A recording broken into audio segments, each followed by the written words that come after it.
اللہ علیہ وسلم۔ الحمدللہ وحدہ والصلاة والسلام علی من لا نبی بعدہ، اما بعد فاعوذ باللہ من الشیطان الرجیم، بسم اللہ الرحمن الرحیم۔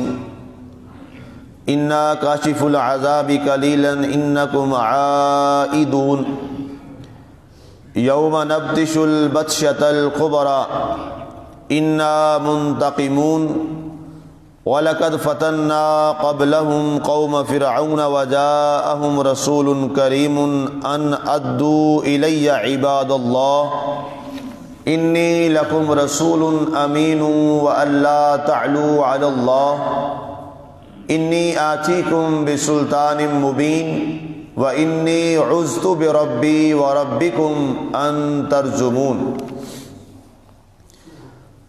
ہم دور کر دیتے ہیں یہ عذاب تھوڑی مدت کے لیے، بلا شبہ تم نے پھر وہی کچھ کرنا ہے۔ خیال کرو اس دن کا جب ہم مضبوط گرفت کے ساتھ پکڑ لیں گے، بے شک ہم بدلہ لینے والے ہیں، اور بے شک ان سے پہلے ہم نے قوم فرعون کا بھی امتحان لیا، اور آئے ان کے پاس عزت والے رسول کہ میرے سپرد کر دو اللہ کے بندوں کو، میں تمہارے لیے امن و امانت کا ضامن رسول ہوں، اور اللہ سے بھی اوپر نہ بڑھو، میں تمہارے پاس ایک واضح سند لایا ہوں، اور میں نے اپنے اور تمہارے رب کی پناہ لے لی ہے اس سے کہ تم مجھے سنگسار کرو۔ آج ہماری سورہ دخان کی اے مبارکہ 20 تک کی تلاوت و ترجمہ کا شرف نصیب ہوا۔ سامعین، ہماری گفتگو چل رہی ہے مشرکین مکہ اور کفار مکہ کے حوالہ سے، اور سرکار دو عالم صلی اللہ علیہ وآلہ وسلم کی تبلیغ کے سلسلہ کے حوالہ سے۔ آج یہ ہمارا تیسرا درس مبارک اسی موضوع کے ساتھ یہ چل رہا ہے۔ یہاں پہ اللہ تعالیٰ نے ان کے اس ایک جھوٹے وعدے کا ذکر کیا ہے انا کاشف العذاب سے، کہ وہ آئے اور بارگاہ مصطفیٰ صلی اللہ علیہ وآلہ وسلم میں جھوٹ موٹ یہ بات کہنے لگے کہ اگر آپ اس بار ہمارے لیے دعا کریں اور یہ آزمائش کی جو گھڑیاں ہیں یہ ہم سے دور ہو جائیں۔ وہ عذاب کتنی قسم کے تھے وہ پرسوں والے درس میں نے تفصیلاً یہ پیچھے والی جو آیات تھی اس پہ میں نے بیان کیا۔ فرمایا کہ اگر وہ عذاب ہم سے دور ہو جائیں تو ہم آپ پر ایمان لے آئیں گے۔ اب ظاہر ہے ان کے دلوں میں منافقت چھپی تھی اور یہ وقتی اپنی آسائش چاہتے تھے، تو اللہ نے فرمایا کہ اے پیارے حبیب صلی اللہ علیہ وآلہ وسلم، اگر ان کی بات آپ تسلیم کر بھی لیں اور آپ ان کے لیے دعا کریں اور ان سے عذاب دور ہو جائے، لیکن ان کے دلوں میں جو منافقت چھپی ہے اور ظاہری طور پر یہ آپ سے محبت کا اظہار کر رہے ہیں، ظاہری طور پر یہ اسلام کے ساتھ چلنے کا وعدہ کر رہے ہیں، لیکن یہ کبھی وعدہ وفاد نہیں کریں گے۔ کیوں؟ انکم عائدون، فرمایا یہ ایسے بدبخت لوگ ہیں کہ یہ پھر وہی کریں گے جو انہیں شیطان کہے گا۔ ان کے اندر یہ منافقت کا عنصر جو ہے وہ کوٹ کوٹ کے بھر چکا ہے۔ یوم نبطش البطشۃ الکبریٰ انا منتقمون۔ اب اللہ تعالیٰ نے یہاں پر ان کے لیے ایک گرفت کا اور مضبوط پکڑ کا ذکر فرمایا۔ نبطش، اللہ نے الفاظ استعمال فرمائے، ہم بڑی مضبوط ان کی گرفت کریں گے۔ اور اللہ کی جو پکڑ ہے آپ جانتے ہیں، اللہ قرآن میں خود فرماتا ہے کہ اور مقام پہ فرمایا ان بطش ربک لشدید انہ هو یبدئ ویعید، تمہارے رب کی پکڑ اور گرفت بہت سخت ہے۔ جب وہ پکڑ کرنے پہ آتا ہے، جب وہ گرفت کرنے پہ آتا ہے تو ان بطش ربک لشدید، تمہارے رب کی جو پکڑ ہے وہ سخت ہے۔ اللہ نے ارشاد فرمایا۔ اب یہاں پہ جو گرفت سے مراد، مختلف صحابہ کرام نے اس آیت کی تفسیر میں مختلف آراء دی ہیں۔ جو سب سے زیادہ جو رائے آئی ہے وہ یہ ہے کہ اس سے مراد غزوہ بدر کا دن ہے۔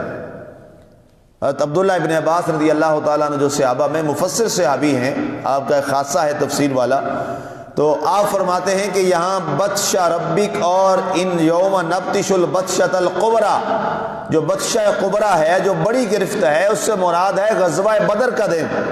اللہ تعالیٰ نے کافروں پر بہت بڑی گرفت فرمائی، اور وہ دن کون سا تھا؟ وہ غزوہ بدر کا دن تھا، جس دن اللہ تعالیٰ نے ان کو ارذل قرار دے دیا، ان کو رسیل کر دیا، تباہ و برباد کر دیا، اور ان کی وہ رسوائی کا سب سے بڑا دن تھا غزوہ بدر۔ حالانکہ انہوں نے جان بوجھ کے غزوہ بدر کا آغاز کیا اور انتخاب رمضان المبارک کا کیا، اس لیے کہ ان کے ذہنوں میں یہ تھا کہ مسلمان بھوکے ہیں، یہ روزہ رکھتے ہیں، اور ان کے پاس اب قوت اور طاقت نہیں ہوگی، تو ہم ان کا مقابلہ کریں گے اور ان کو یہاں پہ صفحہ ہستی سے مٹا دیں گے۔ چند ایک تو یہ لوگ ہیں، 313 کی یہ تعداد ہے، اور بس یہ ختم ہو جائیں گے تو دنیا پہ اسلام کا نام لینے والا کوئی نہیں ہوگا۔ ہمارے باپ و اجداد کا جو بت پرستی والا مذہب ہے، مذہب نجس، وہ چلتا رہے گا۔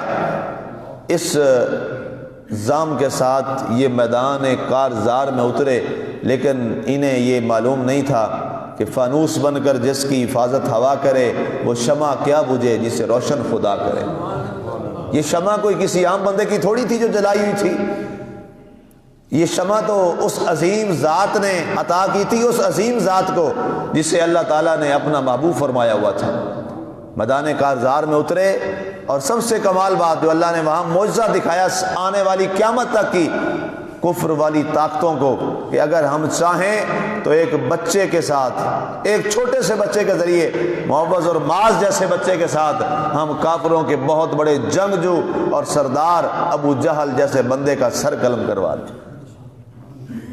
چھوٹے سے بچے تھے، اور کیا ہے وہ اپنے چچا کے ساتھ آئے تھے، اور بار بار پوچھتے کہ معوذ رضی اللہ تعالیٰ عنہ کے بارے میں یہ روایت ہے کہ سیدنا معوذ رضی اللہ تعالیٰ عنہ بار بار اپنے چچا سے پوچھتے، چچا جان وہ ایک جس کے بارے میں آپ اکثر ہمیں ذکر کرتے ہیں کہ وہ سرکار کو بڑی تکلیفیں دیتا ہے اور بڑا سخت ہے، بڑا مضبوط ہے، اور اسلام کا سب سے بڑا دشمن جسے ابو جہل دنیا کہتی ہے، چچا جان مجھے ذرا بتائیں نا وہ ہے کون سا؟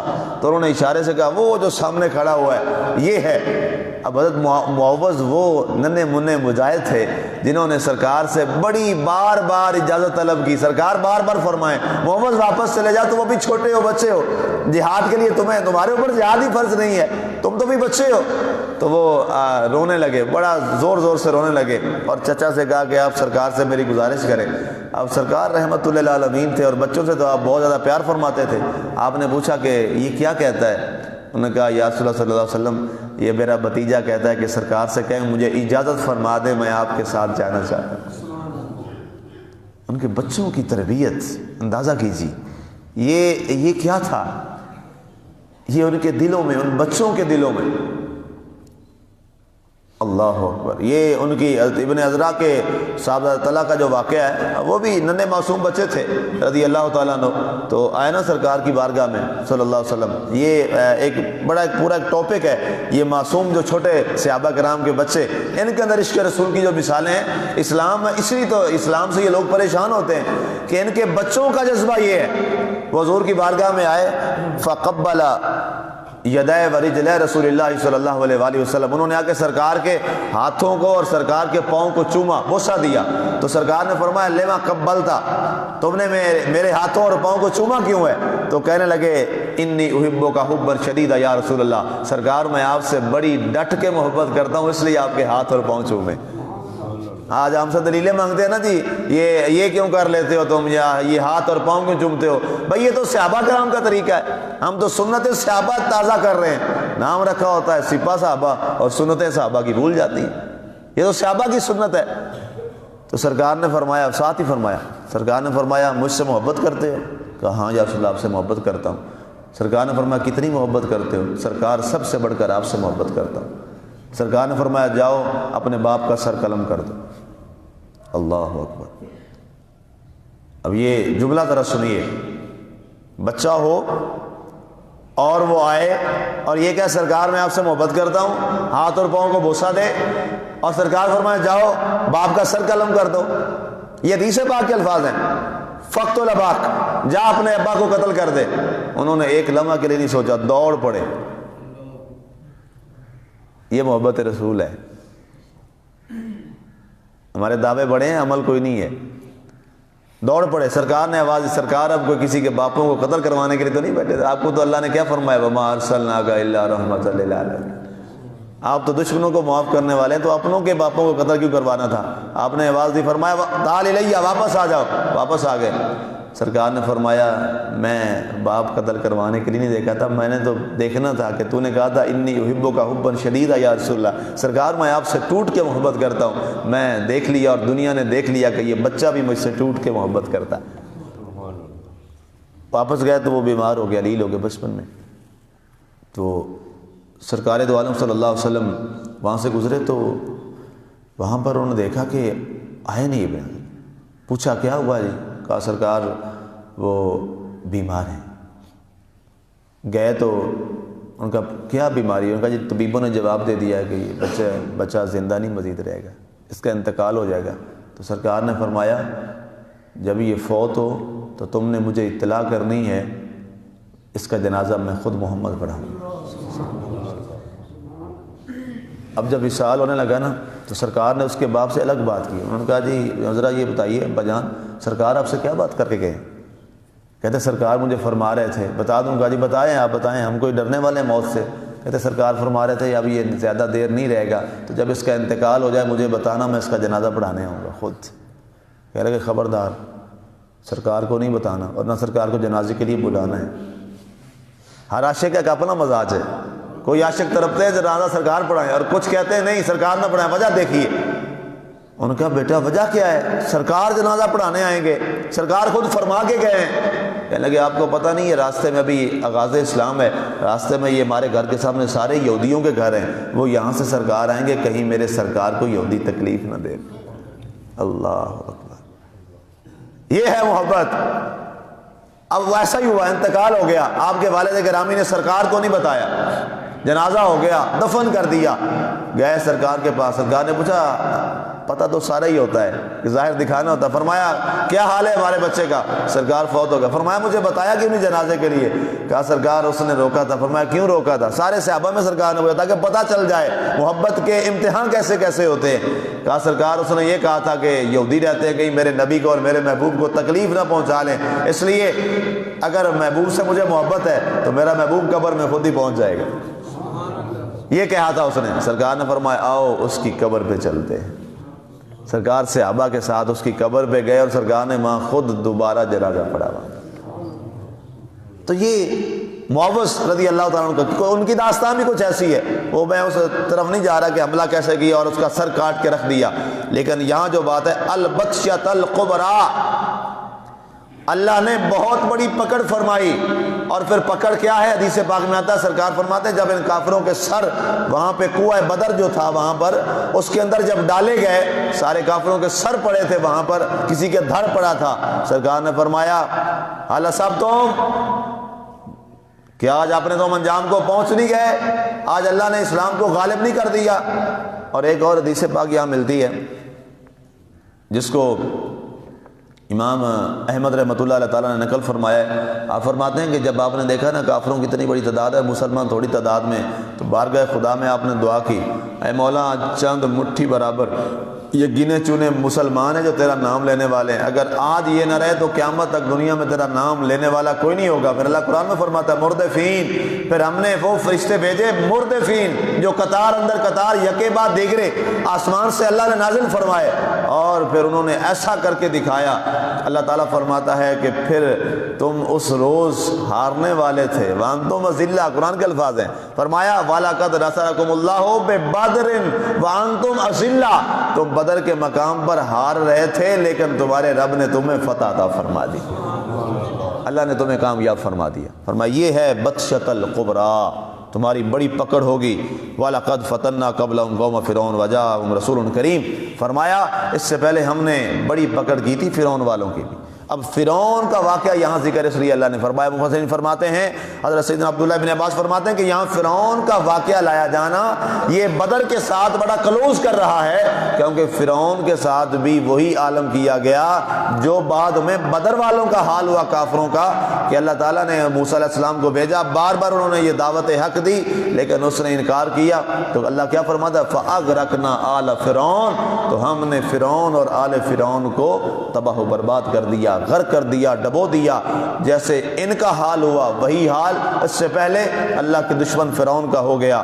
وَأَلَّا تَعْلُوا عَلَى اللَّهِ إِنِّي آتِيكُم بِسُلْطَانٍ مُبِينٍ، انہوں نے بھی اللہ سے یہ کہا ان فرعون سے کہ اللہ سے اوپر نہ بڑھ، اپنے آپ کو خدا کہتا ہے، اللہ سے اوپر نہ بڑھ، اور میں تمہارے پاس بڑی واضح دلیلیں لے کے آیا ہوں کہ رب وہ ہے جو وحدہ لا شریک ہے۔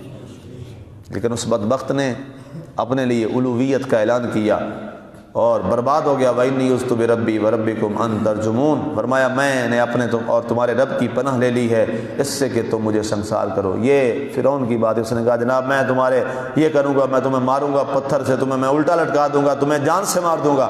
آپ نے فرمایا تمہیں معلوم نہیں ہے، ہم اپنا پیغام لے کر تو نہیں آئے، ہم جس کا پیغام لے کے آئے ہیں وہ بڑا غیرت مند ہے، وہ بڑا حمیت والا ہے۔ رب بڑا غیرت مند ہے، وہ اپنے اور اپنے ساتھ محبت کرنے والوں کو کبھی رسوا نہیں ہونے دیتا۔ اللہ کی ذات ہمیں عمل کی توفیق عطا فرمائے اور اسی دین مبین کے ساتھ ہمیں قائم رہنے کی توفیق عطا فرمائے۔ وما علینا الا البلاغ۔